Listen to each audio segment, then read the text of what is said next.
So hello my dear friends, welcome to H academy. એકેડમીના digital platform પર હું હિતેશ ચૌહાણ તમારું બધાનું હાર્દિક સ્વાગત કરું છું. ચલો, આજના વિડીયો લેક્ચરની અંદર આપણે ચર્ચા કરી છે કંડક્ટર મેરિટ આવેદનપત્ર બાબતે. કે તમને બધાને એક પ્રશ્ન છે કે સાહેબ તમે ગયા હતા તો ત્યાં શું આખી પ્રોસેસ થાય અને કયા પ્રકારનો જવાબ મળ્યો છે. તો સંપૂર્ણ જે ચર્ચા છે આજના વિડીયો લેક્ચરની અંદર આપણે કરીશું. શરૂઆત તો ત્યાંથી કરીએ કે જે વિદ્યાર્થીઓ આવ્યા હતા એ તમામ વિદ્યાર્થીઓનો ખૂબ ખૂબ આભાર કે તમને સાહેબે રજૂઆત કરી અને તમે ત્યાં રાણીપ સુધી પહોંચ્યા. ઘણા વિદ્યાર્થીઓ જે છે દાહોદથી હતા, મહેસાણા ઊંઝાથી હતા, પાટણથી હતા, ભાવનગર બોટાદથી સંદીપ સર હતા આપણી સાથે અને એમની સાથે આપણે હતા. બધાએ સાથે મળી અને રજૂઆત કરી છે. ચલો, તો આખી શું પ્રોસેસ થઈ તો જે પ્રમાણે આપણે મળવાનું નક્કી કર્યું હતું 11 થી 11:30 વચ્ચે રાણીપ બસ સ્ટેન્ડ, પછી ત્યાંથી જે છે રજૂઆત કરવા માટે આપણે જવાનું હતું. તો 11 થી 11:30 વચ્ચે લગભગ 40 થી 50 વિદ્યાર્થીઓ જે છે આપણી સાથે ભેગા થઈ ગયા હતા. બીજા અન્ય જે વિદ્યાર્થીઓ જે છે બસની અંદર આવી રહ્યા હતા. 11:30 સુધી અમે વિદ્યાર્થીઓની રાહ જોઈ. ત્યારબાદ અમે જે છે એ સેન્ટ્રલ ઓફિસની અંદર જવાનો પ્રયત્ન કરીએ છીએ. તો બહાર જે છે સિક્યુરિટી ગાર્ડ છે અમને રોકે છે અને પછી શું કહે છે કે ભાઈ તમારે બધાને અંદર જવાનું નથી, 10 વિદ્યાર્થીઓને અમને અંદર ઓફિસની અંદર એન્ટ્રી આપે છે. સંદીપ સર દ્વારા આખું આયોજન કરવામાં આવે છે કોને કોને લઈ જવા. SC ST OBC અને ઓપન કેટેગરીના અને અમે બંને સાહેબો જે છે અંદર જઈએ છીએ સાથે. અને ત્યાંથી 10 વિદ્યાર્થીઓ સિક્યુરિટી ગાર્ડ અમને અંદર જવા દે છે. પછી જ્યાં એન્ટ્રી નાખવાની હોય છે કે ભાઈ કોણે મળવા માટે જાય છે, ત્યાંથી અમને 5 વિદ્યાર્થીઓને જવાની મંજૂરી આપવામાં આવે છે. એટલે અમે 5 થી 6 વિદ્યાર્થીઓ સાથે અંદર ઓફિસની અંદર જઈએ છીએ. જે સાહેબ અમારી સાથે અમને ઓફિસની અંદર લઈને જતા હતા એ સાહેબનો પણ આભાર કે અમને ઓફિસની અંદર લઈ જવામાં મદદ કરી. અમને બીજી કંઈ હેલ્પ જોઈતી હતી એની પણ મદદ કરી. બરાબર છે, તો એ સાહેબનો પણ આભાર આપણે માનીએ છીએ. વાત તો ત્યાં છે કે જેવા અમે જે બાબતે રજૂઆત કરવા માટે જે જગ્યાએ જવાનું હોય છે એ ઓફિસની અંદર પહોંચીએ છીએ તો સામે એક મેડમ બેઠા હોય છે. એમને ખ્યાલ જ નથી હોતો કે અમે કઈ બાબતે જે છે રજૂઆત કરવા માટે આવ્યા છીએ. બરાબર છે, જેવું અમે આવેદનપત્ર લઈ અને મેડમ સમક્ષ પહોંચીએ છીએ એ પહેલાં જ એ મેડમ જે છે આખું જે છે કંઈક જૂની જ ભરતીની વાત જે છે શરૂ કરી દે છે અને એવું કહે છે કે ભાઈ તમને હમણાં જ ઓર્ડર આપી દીધા. મતલબ એ કદાચ એ મૂળમાં હતા કે જે હમણાં જ વેઇટિંગ લિસ્ટમાં 7-8 ઉમેદવારોને વેઇટિંગમાંથી જે ઓર્ડર આપવાની વાત કરી હતી કદાચ એમની વાત કરી રહ્યા હતા. જ્યારે અમને એવું લાગ્યું કે ભાઈ આ મેડમ જે છે કંઈક બીજી જ વાત કરી રહ્યા છે તો મેડમને જણાવ્યું કે ભાઈ મેડમ તમે જે ચર્ચા કરી રહ્યા છો એ ચર્ચા આખી અલગ છે. અમે કંડક્ટરનું ફોર્મ ભરેલ વિદ્યાર્થીઓ છે. બરાબર છે, અમે કંડક્ટરનું ફોર્મ ભરેલ ઉમેદવારો છીએ અને 1 વર્ષથી મેરિટની જે છે અમે રાહ જોઈ રહ્યા છીએ અને તમને અત્યારે અમે રજૂઆત કરવા માટે આવ્યા છે. ત્યારે એમને સમજાય છે કે આ કંડક્ટરનું ફોર્મ ભરેલ વિદ્યાર્થીઓ છે અને મેરિટ માટે રજૂઆત કરવા માટે આવેલા છે. ને પછી જે છે ચર્ચાનો દોર શરૂ થાય છે. બરાબર છે, અને વિદ્યાર્થીઓ સાથે જે વર્તન કરવામાં આવે છે એ વખતે શું કહેવાય, જે એક ઓફિસ સ્ટાફમાં જઈએ અને અમે વિચાર્યું નહોતું કે આ પ્રકારનું વર્તન જે છે વિદ્યાર્થીઓ સાથે થશે. તો મેડમ જે છે આખી ચર્ચા કરવાની શરૂઆત કરે છે ને વધારે ચર્ચા કરીએ છીએ તો મેડમ જે છે એક મુદ્દા પર આવીને અટકી જાય છે કે ભાઈ આ જે ભરતી જે છે આ ભરતી જે છે હમણાં 17 તારીખે જે રીઓપન થયેલા ને ફોર્મ, બરાબર છે, ત્યારથી શરૂ થઈ છે. એમનું કહેવું એવું છે. મેડમ ત્યાં બેઠા હતા એ એવું કહેતા હતા કે ભાઈ તમે કહો છો 1 વર્ષથી, પણ અમારા માટે 1 વર્ષ થયું નથી. અમારા માટે તો શું છે કે 10-15 દિવસ જે થયા છે એ જ છે. બરાબર છે, તો નિગમ માટે તો આખી ભરતી જે છે એ હમણાંથી 15-20 દિવસથી ચાલુ થઈ છે એવું નિગમના અધિકારીઓ જે છે એ માને છે. તો શરૂઆતમાં તો અમને એમ કહેવામાં આવે છે કે ભાઈ કોઈ સ્ટાફમાં છે નહીં, કોઈ સાહેબ છે નહીં, અધિકારી કોઈ છે નહીં. એટલે અમને સૌથી ઉપરના માળે લઈ જવામાં આવે છે, પછી નીચા માળે લઈ જવામાં આવે છે, ફરીથી પાછા ઉપર ને નીચે આવું કરવામાં આવે છે. અને પછી છેલ્લે જે છે એ ડેપ્યુટી સેક્શન ઓફિસર મેડમ હતા એમને મળવામાં આવે છે. અને પછી જે છે મેડમને મળવામાં આવે છે. જ્યારે અમે મેડમ સાથે ચર્ચા કરીએ છીએ ત્યારે આખો સ્ટાફ જે છે ઘેરી લે છે અમને ચારે તરફથી કે ભાઈ દરેક સાહેબ જે છે એ આર્ગ્યુમેન્ટ કરવા લાગે છે અમારી સાથે. અમે 5થી 6 વિદ્યાર્થીઓ હતા અને ત્યાં આખો ઓફિસનો સ્ટાફ હતો. ટૂંકમાં એમને બોલવા દેવું નહોતું, પરંતુ વિદ્યાર્થીઓનો પણ સપોર્ટ હતો. એક બેન પણ અમારી સાથે હતા, એ પણ બોલે એવા હતા.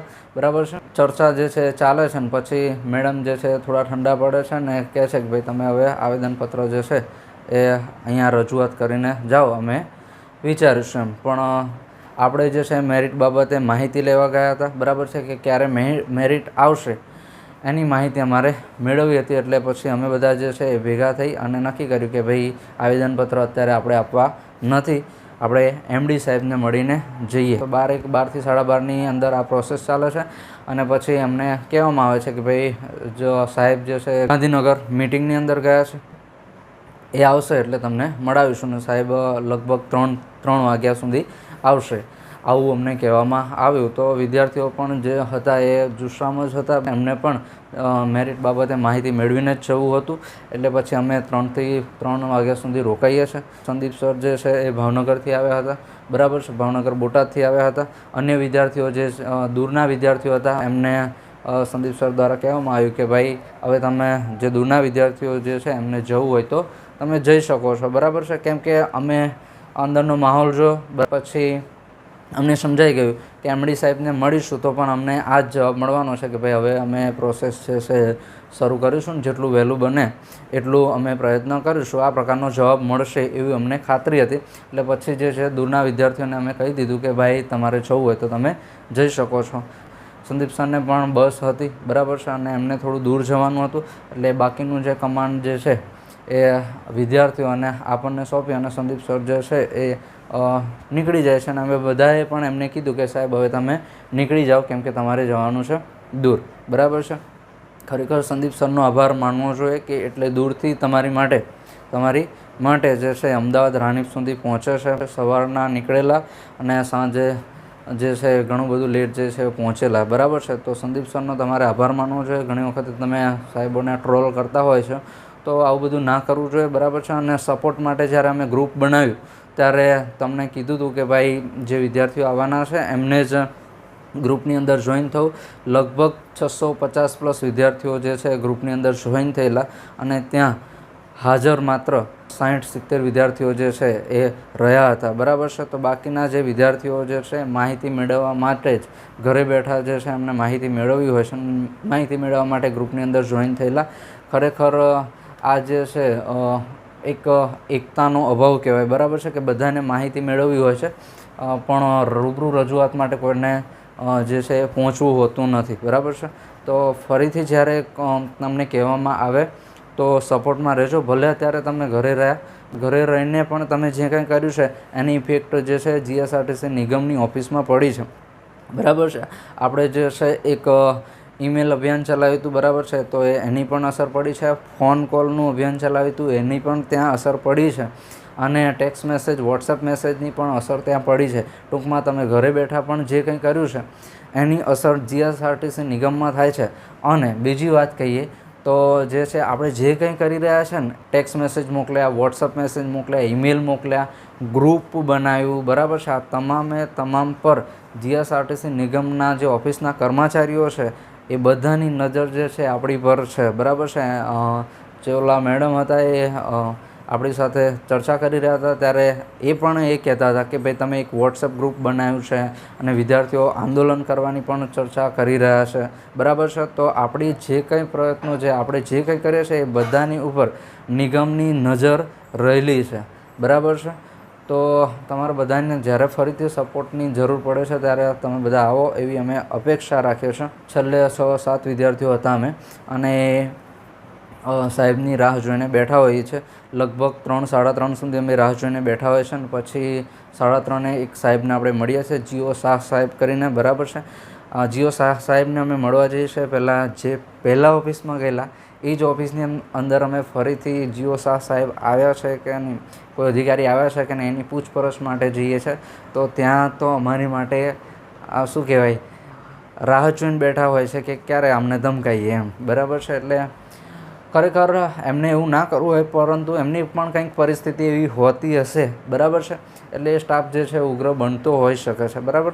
ત્યારબાદ અમે જીઓ શાહ સાહેબને મળીએ છીએ. તો જીઓ શાહ સાહેબને જે છે, જીઓ શાહ સાહેબ આપણી સાથે એક પોઝિટિવ વર્તન કરે છે, સહજ રીતે વિદ્યાર્થીઓની વેદનાને સાંભળે છે, એમ કે અમને સાંભળવા માટે અંદર બોલાવે છે. અમને છ જેટલા અમે વિદ્યાર્થીઓ હતા એ અંદર જઈએ છીએ, બરાબર છે. અને જીઓ શાહ સાહેબ જે છે એક અમને સારી રીતે સાંભળે છે, એમ બરાબર, કે કોઈ પ્રકારનું અમને ગેરવર્તન એમના તરફથી કર્યું નથી, બરાબર છે. સાથે અમને સપોર્ટ કર્યો છે અને અમારા પ્રશ્નો જે છે એ સાંભળ્યા છે. સૌથી પહેલો પ્રશ્ન જે છે અમે કર્યો હતો કે ભાઈ સાહેબ મેરિટ જે છે એ આવવાનું છે, એ ક્યારે આવશે એમ. તો મેરિટ બાબતે જે છે એ સાહેબે દિલગીરી દાખવી છે કે ભાઈ અમે દિલગીર છીએ કે તમારું મેરિટ જે છે 1 વર્ષથી પેન્ડિંગ છે, બરાબર છે.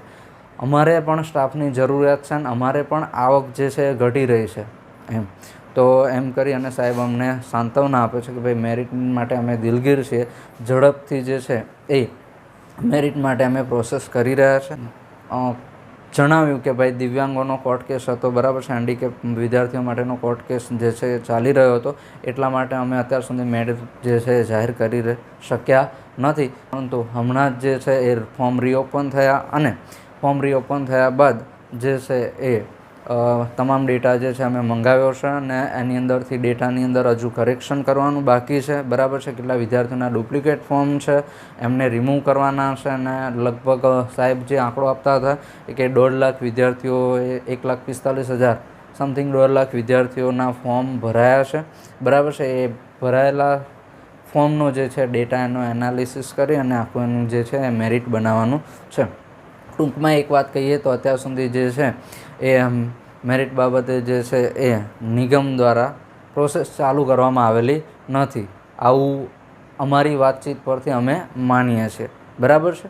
ચલો પછી સાહેબે વિધિન એટલે કે સમયગાળો સાહેબને પૂછ્યો કે સાહેબ હવે અમે હેરાન છીએ, બરાબર છે, નોકરી કરતા વિદ્યાર્થીઓ છીએ, અમને મેરિટ આવી જાય તો અમને ખ્યાલ આવે કે ભાઈ પરીક્ષાની તૈયારી કરવી, બરાબર છે. જો મેરિટમાં નામ આવતું હોય તો અમે પરીક્ષાની તૈયારી કરીએ, નથી આવતું તો અમે અમારી નોકરી જે છે એ કન્ટિન્યુ ચાલુ રાખીએ. કેમ કે એવું થઈ શકે છે કે ભાઈ મેરિટ નથી આવતું ને નોકરી છોડી દઈએ છીએ તો પછી કદાચ અમારે પસ્તાવાનો વારો પણ આવી શકે છે, બરાબર છે.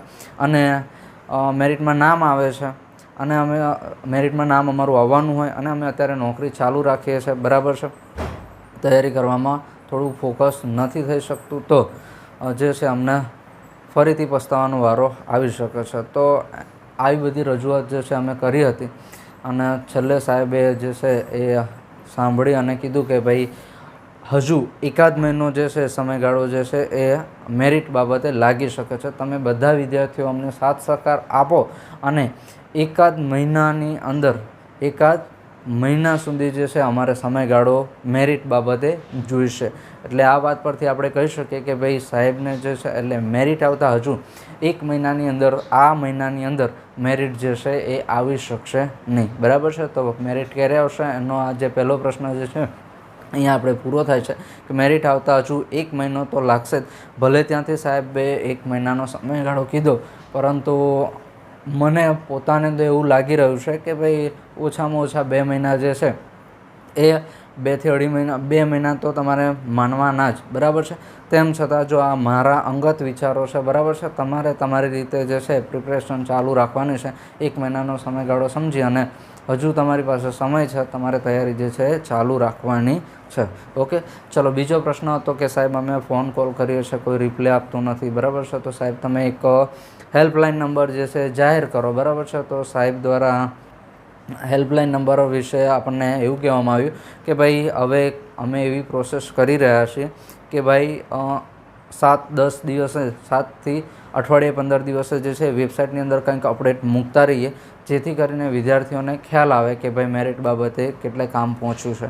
તો હેલ્પલાઇન નંબર વિશેની આપણે રજૂઆત કરી છે, પરંતુ સાહેબે એવું કીધું છે કે ભાઈ અમે અપડેટ મૂકતા રહીશું. આ સિવાય અન્ય એક પ્રશ્ન હતો કે સાહેબ જે છે આ ફર્સ્ટ એડને લાઇસન્સમાં જે છે ફોર્મ ભરતી વખતે માગવામાં આવે છે, બરાબર છે. આપણે રજૂઆત અર્થે જ ગયા હતા તો સાહેબ સુધી આ જે છે એક વિચાર આપણે રજૂઆત કર્યો હતો, બરાબર છે, કે ભાઈ સાહેબ આ ફર્સ્ટ એડ બાબતે જે તમે શરૂઆતમાં માગો છો, બરાબર છે, તો એને લઈ અને શું થાય છે, વિદ્યાર્થીઓ અમુક એવા હોય છે, ઘણા બધા વિદ્યાર્થીઓ, બરાબર છે, જેમ કે 1.5 લાખ વિદ્યાર્થીઓ ફોર્મ ભર્યું છે, એમાંથી 35 થી 40 35 થી 40,000 વિદ્યાર્થીઓને બોલાવવાના છે. તો બાકીના વિદ્યાર્થીઓ જે ફર્સ્ટ એડ માટે અને લાઇસન્સ માટે ખર્ચો કર્યો છે એમને જે છે એ માથે પડતો હોય છે, બરાબર છે, અને નુકસાન થતું હોય છે. તો આવનારી જે ભરતી જે છે, બરાબર, એની અંદર તમે આ બાબતે કંઈક વિચાર કરજો અને મેરિટ આવ્યા બાદ ડોક્યુમેન્ટ વેરિફિકેશન વખતે તમે જે છે આ ડોક્યુમેન્ટ ફર્સ્ટ એડ અને લાઇસન્સ માગો એવી અમે તમારી સમક્ષ રજૂઆત અત્યારે હાલ કરીએ છીએ અને આગામી સમયમાં તમે આ બાબતે કંઈક વિચાર કરજો. તો સાહેબે ચોક્કસથી કીધું છે કે ભાઈ આ તમારો પ્રાઇમરી આઈડિયા જે છે અમને ગમ્યો છે, બરાબર છે, અને આગામી અત્યારે હાલ અમારી કોઈ આની અંદર સત્તા નથી, પરંતુ ભવિષ્યમાં વિચારીશું, બરાબર. આવેદનપત્ર જે છે એ સાહેબને, જીઓ શાહ સાહેબને આપણે રજૂઆત કરેલી છે. આ સિવાય સંદીપ સરનું જે છે એક પોસ્ટની અંદર આવેદનપત્ર સ્વરૂપે આપણે પોસ્ટ જે છે એ સાહેબને MD સાહેબ સુધી પહોંચાડવાનો પ્રયત્ન કર્યો છે, બરાબર છે. એને પોસ્ટ માટેની અરજી કહેવાય, બરાબર છે. આ સિવાય આપણે પોસ્ટ ID અત્યારે હાલ લાવ્યા છીએ, બરાબર છે. ભવિષ્યમાં જ્યારે જરૂર પડે ત્યારે તમારી સમક્ષ એ પોસ્ટ ID ને એ બધું મૂકીશું. તમારે બધાએ ઘરે બેઠા જે છે જેટલો સપોર્ટ થાય એટલો કરવાનો છે, બરાબર છે. રૂબરૂ આવવાની જ્યારે જરૂર પડે છે ત્યારે તમારે બધાએ હવે ફરીથી આવવાનું થાય છે, તો તમારે બધાએ ભેગું થવું પડશે. અત્યારે હાલ આ પ્રકારનો જે રિસ્પોન્સ જે છે આપણને મળ્યો છે, 1 મહિનાની અંદર આવી જાય તો સારું છે. મારું પોતાનું અંગત એવું માનવું છે કે તમારે 2 મહિના જે છે એ ગણી લેવાના છે. ઓકે, ચલો. આ સિવાય આ ડ્રાઈવરવાળા જે વિદ્યાર્થી મિત્રો હતા એમનું કહેવું હતું કે સાહેબ અમારી કંઈક રજૂઆત કરજો. તો ડ્રાઈવરના એક વિદ્યાર્થી આવ્યા હતા આપણી પાસે, બરાબર છે. ખરેખર એમને વિદ્યાર્થી ના કહી શકીએ અમે, જે લોકો જે આવ્યા હતા એમને અમે વિદ્યાર્થી ના કહી શકીએ, કેમ કે અમારાથી મોટી ઉંમરના જે છે એ મિત્રો જે છે અમારી સાથે આવ્યા હતા અને ઊભા રહ્યા હતા, બરાબર છે. તો એમાંથી એક ડ્રાઈવરવાળા જે મિત્ર હતા એમને પણ રજૂઆત કરી. તો ડ્રાઈવરવાળાને જે છે હવે સીધું જ જે છે એમને લેટર આપી અને ડ્રાઇવિંગ ટેસ્ટ માટે બોલાવવામાં આવશે, બરાબર છે. અને એ જે સમયગાળો છે ઓછામાં ઓછો 2 થી 3 મહિનાનો સમયગાળો હજુ લાગશે, બરાબર છે. કેમ કે જે ટ્રેક હતો એને આખો તોડીને નરોડા વર્કશોપની અંદર આખો નવો ટ્રેક જે છે એ બનાવવાની પ્રોસેસ ચાલુ છે. અત્યારે તમને ખ્યાલ છે કે વરસાદની સિઝન છે, બરાબર છે, એટલે કામ જે છે એ ધીમી ગતિએ નિગમનું થઈ રહ્યું હશે. તો ડ્રાઈવરવાળા જે રાહ જોઈ રહ્યા છે એમને 2 થી 3 મહિનાનો સમયગાળો જે છે એ લાગી શકે છે. ઓકે, જે મિકેનિકલવાળા હતા, મિકેનિકલવાળાને એવું છે કે ભાઈ કંડક્ટર અને ડ્રાઈવરનું પૂરું થશે અને ત્યારબાદ જ તમારી મિકેનિકલની ને અન્ય ભરતીની પ્રોસેસ જે છે ચાલુ થશે, બરાબર છે. તો આખો જે છે દિનચર્યા જે કંઈક આવી હતી, બરાબર છે. અન્ય કોઈ વિદ્યાર્થીઓ ફરીથી જો કંઈક અમદાવાદની આજુબાજુના વિદ્યાર્થીઓ હોય તો થોડા દિવસે જે છે એ GSRTC ઓફિસમાં જજો, ત્યાં મળજો, બરાબર છે, જેથી કરી અને ત્યાં એક તમારી હાજરી પુરાતી રહે કે ભાઈ કંડક્ટરવાળા વિદ્યાર્થીઓ જે છે મેરિટની રાહ જોઈ રહ્યા છે અને કંઈક કરવું પડશે, બરાબર છે. જેટલા બી વિદ્યાર્થીઓ સાથે અમે ગયા હતા એક પોઝિટિવ ઇફેક્ટ જે છે એ GSRTC નિગમની ઓફિસની અંદર પડેલી છે. હવે વિદ્યાર્થીઓ જાગૃત થયા છે, 1 વર્ષથી રાહ જોઈ અને કંટાળ્યા છે. તો તમારે બધાએ ફરીથી જે છે જ્યારે પણ અમે કહીએ તો સપોર્ટમાં રહેવાનું છે. વિડીયો ગમે તો શેર કરજો, લાઇક, સબસ્ક્રાઈબ, અને આપણી YouTube ચેનલ જે છે H+ એકેડમી, બરાબર છે, એની અંદર ઢગલો મટીરિયલ જે છે કંડક્ટર પરીક્ષા આવતા તમારી સમક્ષ અમે મૂકવાના છીએ. તો ચેનલને હજુ સુધી સબસ્ક્રાઈબ ના કરી હોય તો કરી લેજો. આ તમામ માહિતી સંદીપ સરના પ્લેટફોર્મ પરથી તમારા સુધી પહોંચી ગઈ છે. તેમ છતાં કોઈ જે વિદ્યાર્થીઓ આપણી સાથે જોડાયેલા છે એમના સુધી માહિતી પહોંચી જાય એ હેતુથી આપણે જે છે આ વિડીયો લેક્ચર મૂક્યો છે. ખાસ જ્યારે પણ હવે જરૂર પડે છે ત્યારે તમારે અમારા સપોર્ટમાં ઊભું રહેવાનું છે. ઓકે, મળીએ પછી નવા વિડીયોની અંદર નવી માહિતી સાથે. ત્યાં સુધી બને રહેજો. Thank you for watching this video.